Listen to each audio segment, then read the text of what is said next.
ziar si ku ci mel ni également Isidore Koli moom mi ngi dëkk sa Kër Massar moom it daf ñuy teelu natif du jour bokk na ci ki nga xam ne moom mooy sama rakk ji maam nan lañ ko daan oowee sax maam Pouy léegi depuis bi mu demee France amatuñu benn nouvelle ci moom amatuma benn nouvelle ci moom maam Pouy Roxaye day bañ maam Pouy bi léegi donc Roxaye yaayu fleur happy birthday ñu lay ñaanal gudd fan wér ak wérle yow ak sa borom kër foofee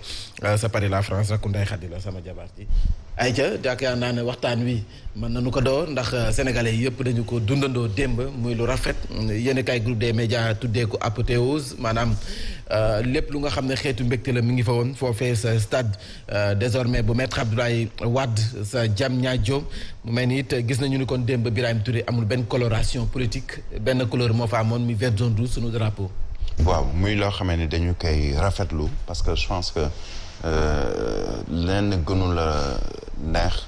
sa réew ak sa bàkku réew ndax drapeau boobu di vert jaune rouge gis ni nga ko waxee ça m'a même surpris benn moment. gisuma li ñuy woowee ay mobilisation politique. nga xamee ni dañ naan ay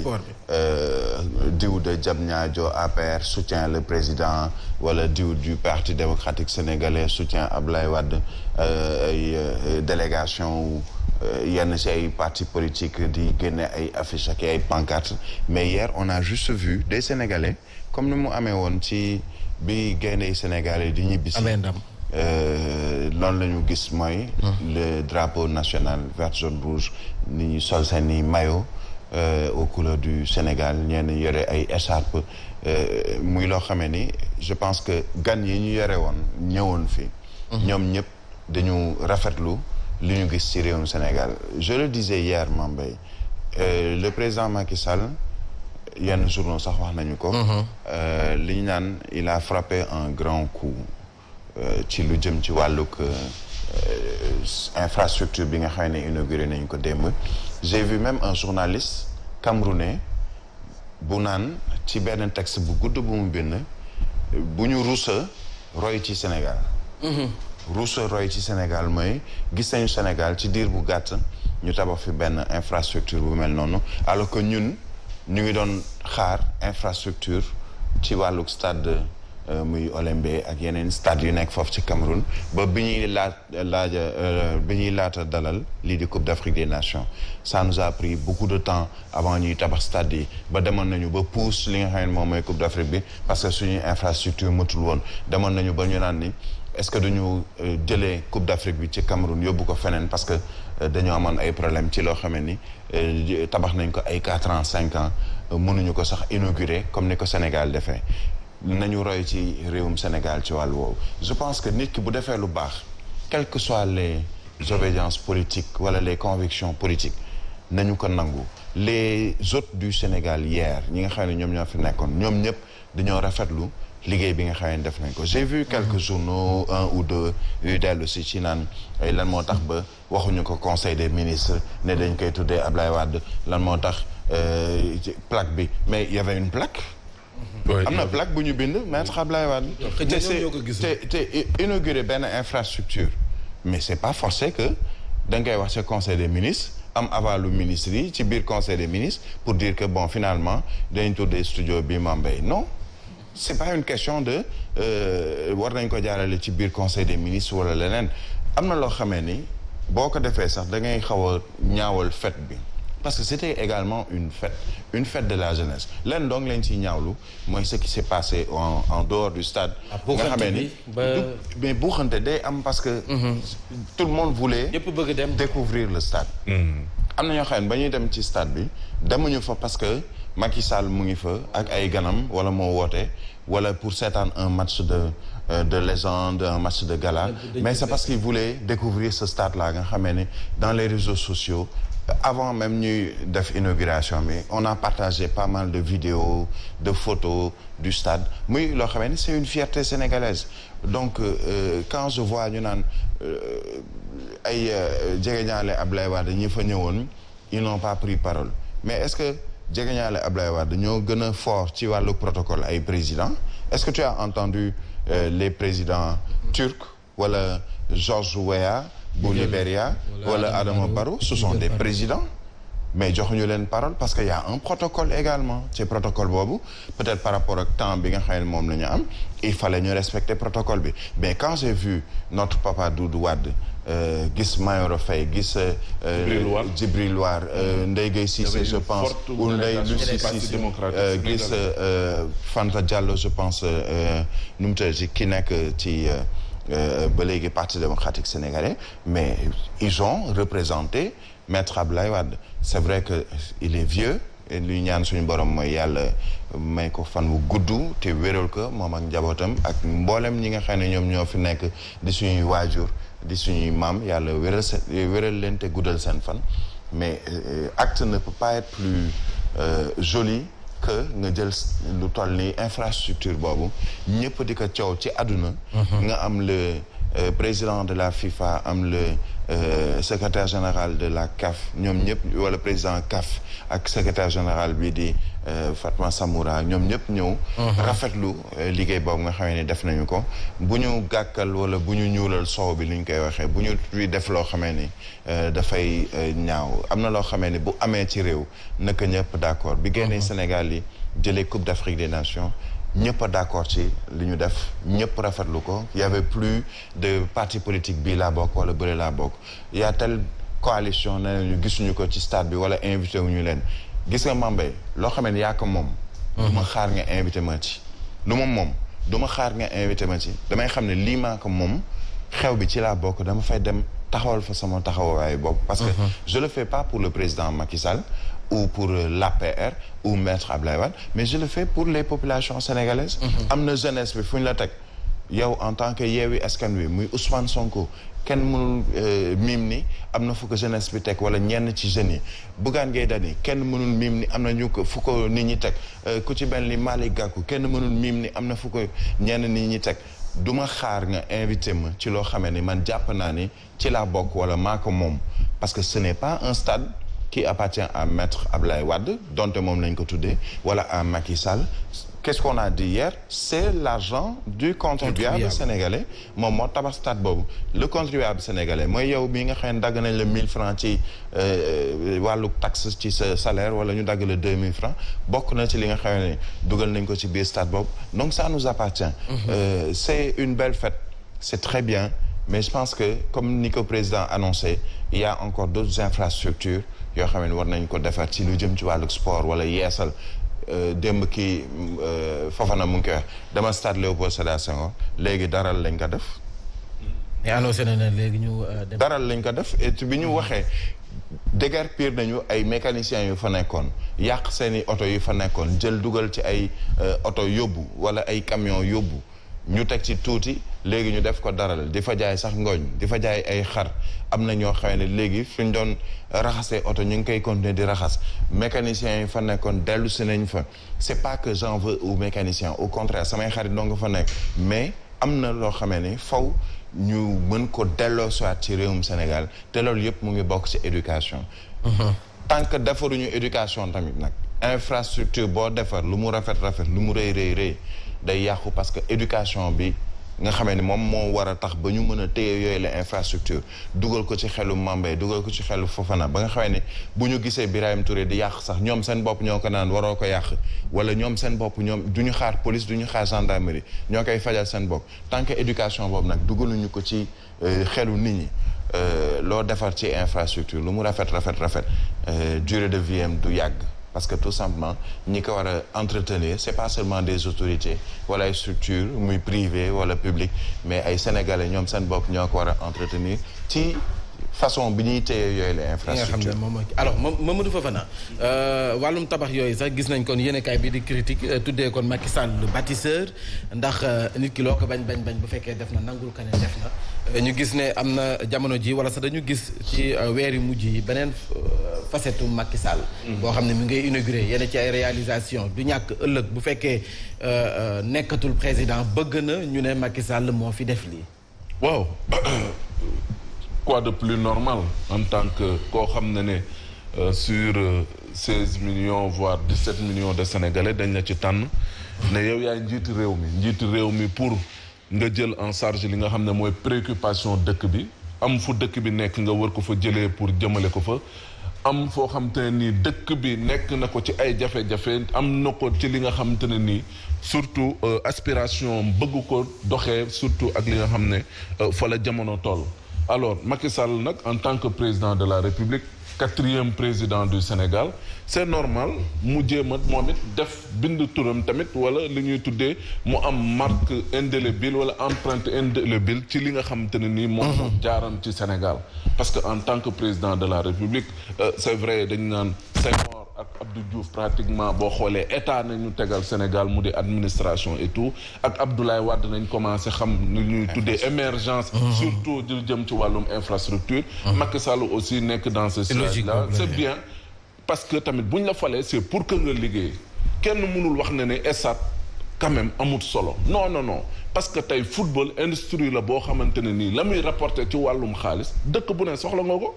bu dee ay milliards nga ci am loolu soxla nga ko pour mën ko réinvestir ci leneen ak leneen ak leneen donc liggéey lu ko war la looloo tax ñu teg ko fi loolu nañuy xaar ci moom tey am na solo au moins mu wane à la face du monde que tey jii nii kat li nga xam te ne nii man defal teg ngeen ko mu fi maa ngi koy jéem a def maintenant nag tout n'est pas rose xaj na ne def na fii lu baax mais am na foo xam te ne nii pêché na fa ci lu bare tey jii nii wàllum dund bi on dira wàllum njàng meeg njàngale bii nga xam te ne nii moom mooy lancinante question bi nga xam ne tey patate chaude la entre les mains de l'État ak ainsi de suite lu jëm ci wàllum impunité parce que bokk na ci li nga xam ne même s'il a un bilan matériel mais lu jëm ci wàllum dégradation des valeurs da ci sooxe bu baax impunité injustice ainsi de suite dundinu askan wi donc loolu yëpp dafa nekk loo xam ne ay questions yu cruciales la yoo xam ne moom la ñuy xaar président de la République et il faudrait que impérativement et le plus rapidement possible mu apporter ci des solutions parce que dafa bokk ci li nga xam ne moom mooy dundinu sénégalais. député du peuple El Hadji Mamadou Mansour. merci beaucoup mon cher. suba gi. démb doxantu nga woon stade wala démb yaa ngi woon ci yeneen activité yaa ngi ko doon seetaan maa yow a yem waaw démb moom ci télé bi laa ko doon seetaan et puis dund naa ko quoi. waaw macha allah li moom taaru na de. waaw tubaarkàlla baax na. infrastructure moom saa bu juddoo day baax. day baax. saa bu juddoo day baax. day bokk ci développement réew. day bokk ci développement. nañ baral jéego yi defaraat comme ni ñu ko waxee woon stade Senghor gaawal itam Demba Diop mais Demba Diop ni mu mel gàcce la ci Sénégal bi mu daanook léegi ay at yàgg na nag ay bakken rotti xamuñu ba léegi fan la mujj Iba Mar aussi ni mu mel nga xam ne ak proposition yi fii Pape Diop defoon nga xam ni mun naa nekk sax benn complexe parce que Iba Mar fi mu yem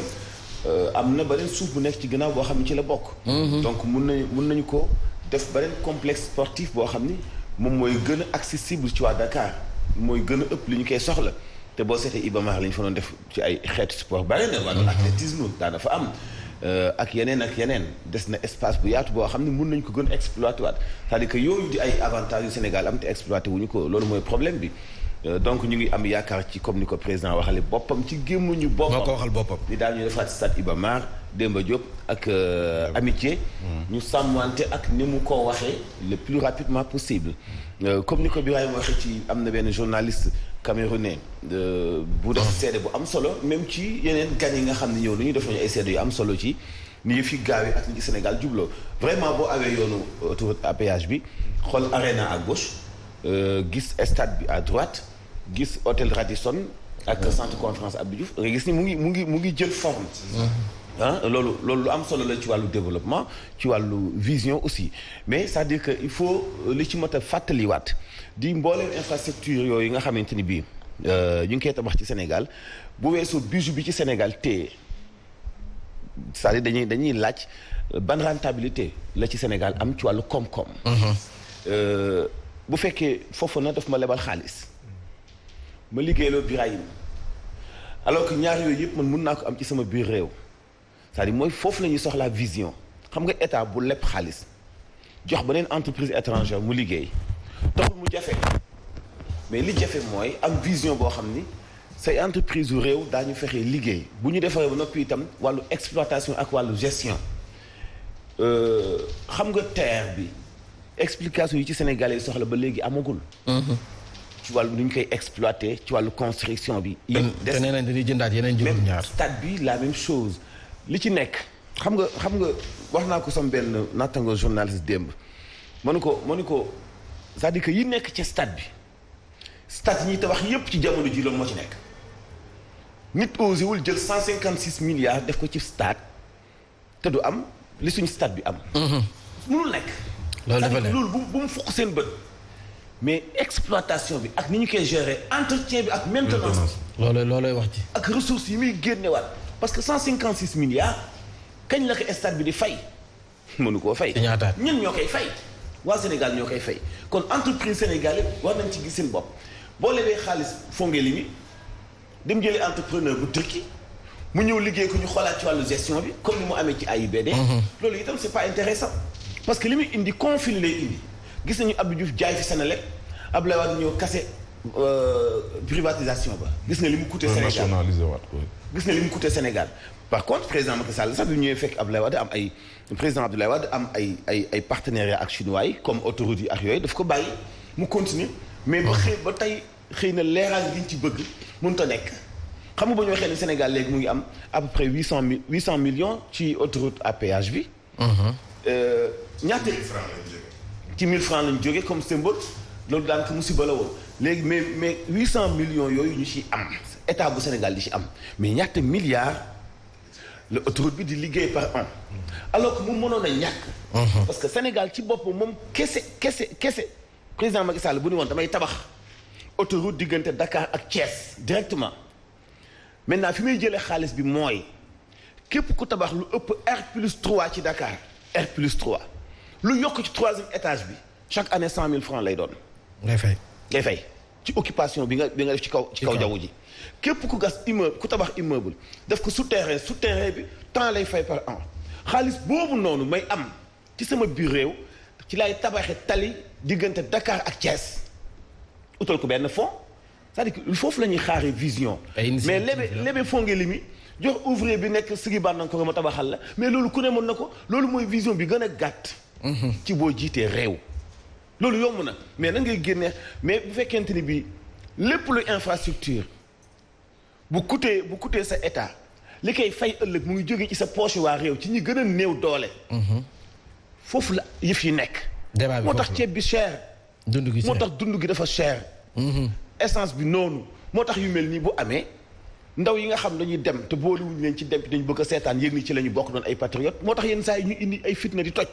alors dañu war a yëg seen bopp ci biir di lii seen alal la ci ñoom la ñu ko daggee. seen yëf la mais bu fekkee ci litre carburant bi Mamadou Fofana di jënd la ñuy ronqat. kilo suukar bi Mame Mbaye di jënd la ñuy ronqat. kilo ceeb bi Birahim di jënd la ñuy ronqat. benn oto bi Massamba Ndiaye jëlee France indi ko pour mën cee def kalando di fortaatu la ñuy ronqat. dajale ci loolu ngir mën cee génne li Sénégal di fay bor. génne ci li gàddu Sénégal et bul fàtte nii bor bu bëri amul benn solo. Abdoulaye Wade ñaata milliards la fi bàyyi woon ci bor. ñaata la Sénégal am tey ci bor.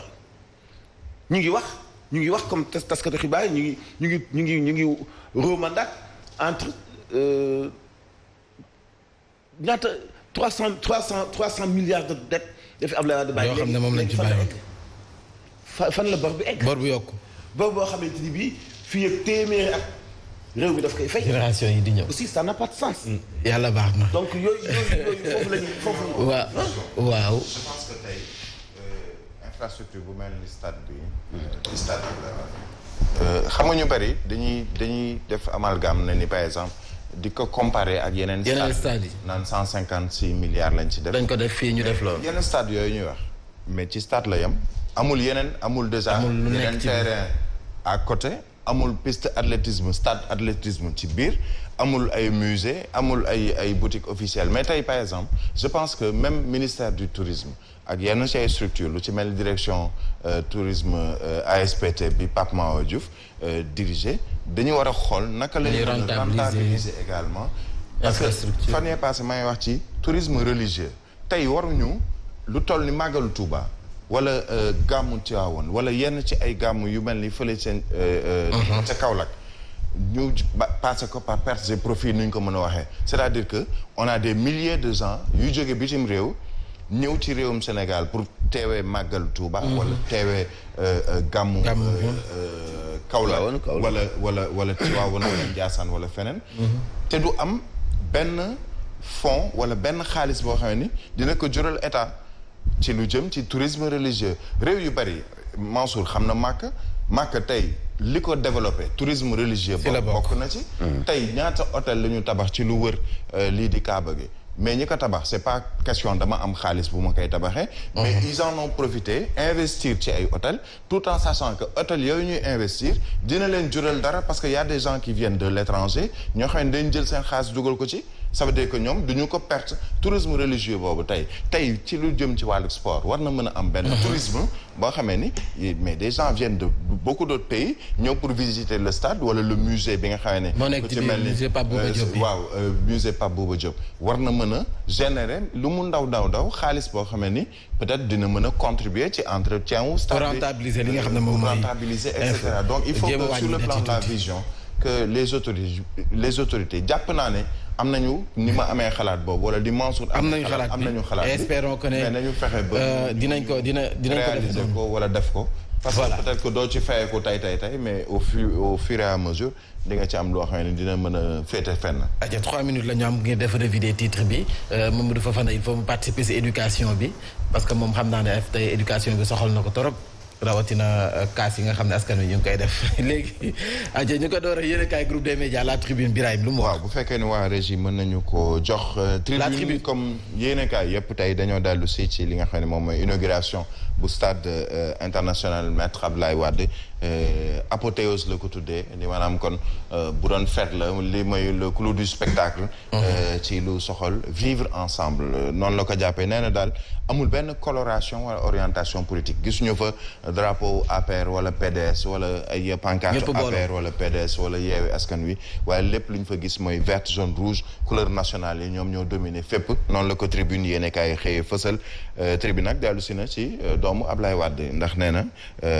Karim Wade dañ ko war a delloo ay droit am ndax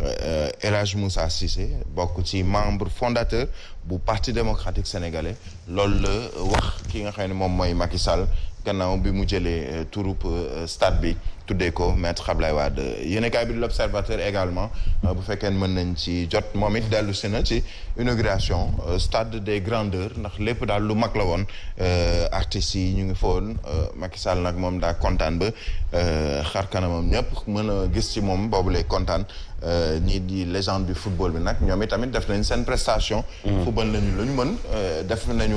ba pare fàttali nañu ñu bëri ñoo xamee ni peut-être yenn ci ay jamono fekkewuñu ko ci wàllu football wala ñu ràññee leen gis nañu démb bi nga xëy ne nag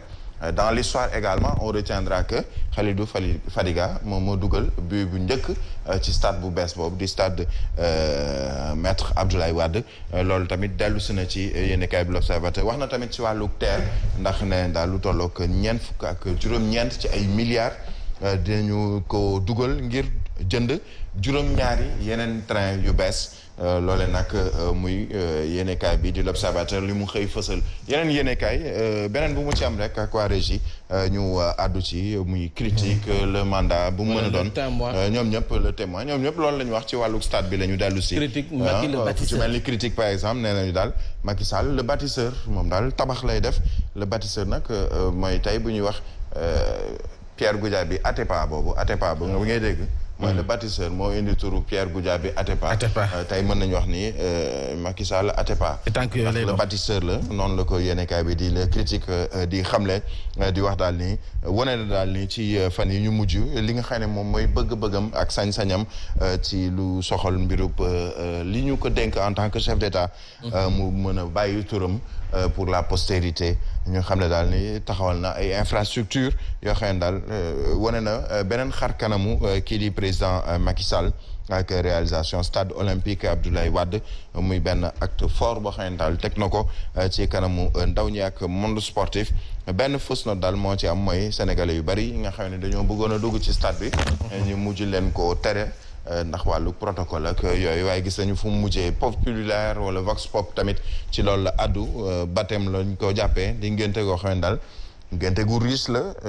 ku ñu ko tuddee nag doom ji mooy Maître Abdoulaye Wade juróomi président ñoo fa nekkoon ay invité de marque tamit ay personnalités sportives ay waykat ay fecckat ak ñeneen ñoo xam ne daal jox nañu ko benn cachet spécial li nga xam ne moom mooy inauguré boobu le stade lenn moo ci ñuul ni ko Vox Populi waxee mooy loo xam ne daal tiis la ndax ki nga xam ne moom mooy Recep Tayyip Erdogan président bu Turquie benn ci garde du corps am dafa mujj faatu ci biir cérémonie bi ndax daal dafa am crise cardiaque moom Hayrettin Eren lu tudd garde du corps bu Recep Tayyip Erdogan nekkoon nag kuñ ci ràññee parce que moom moo nekkoon directeur de la branche opération spéciale yore wàllu département protection bu présidence bu Turquie moom nag crise cardiaque moom moo ko faat muy loo xam ne nag donte c'est un sportif nekk koo xam ne tamit day yëngu ci wàllu sécurité waaye yàlla moom bu lay moom du xool fu mu lay moomee ak heure bu mu lay moom ak lu tax mu lay jël loolu daal moom moo ko dal kooku nga xam ne moom mooy kii jiite sécurité bu Recep Tayyip Erdogan moo indi sax ni ko yenn yéenekaay di fësale ba kii waroon def tournée moom président wu Turquie en Afrique dafa mujj gàntal boobu lay tournée donc xam naa ni démb daal bi ñu paree ci loolu daal ci la dellu kon réewam ndax tamit ku ñu ràññee la ci ñi ko jegewoon loolu di ñaan suñu borom xaare ko àjjana moom nga xam ne moom moo faatu ci circonstances yooyu nga xam ne nag mbirum yàlla la nag. yàlla baax na en une minute rek moom du fa fana jàngalekat yi ñoom Habib ñaanee na leen nañu bàyyi ñaxtu bi ndax nguur gi def na jéego. waaw wàllum njàng meeg njàngale bi moom peut-être li ma ciy wax day gaaw rek rapidement. parce que wax bi jot penser à l'avenir des élèves. et aux parents jot na nag quand même wax dëgg yàlla jàngalekat yi ñu leen di ñaan rek. li ñuy laaj li lu légitime la loolu kenn werante wu ko li ñu bëgg li lu am solo la mais quand même lii buñ ko naree jàppee fan la xale yi di jëm il faudrait que ñu xalaat surtout ñi nga xam ne dañoo nekk classe d'examen tëddatuñu nelawatuñu tiit nañ parce que xam nga lu gën a metti nga toog 9 mois di carrière di rey sa bopp nga dem ba examen jàlloo parce que dañuy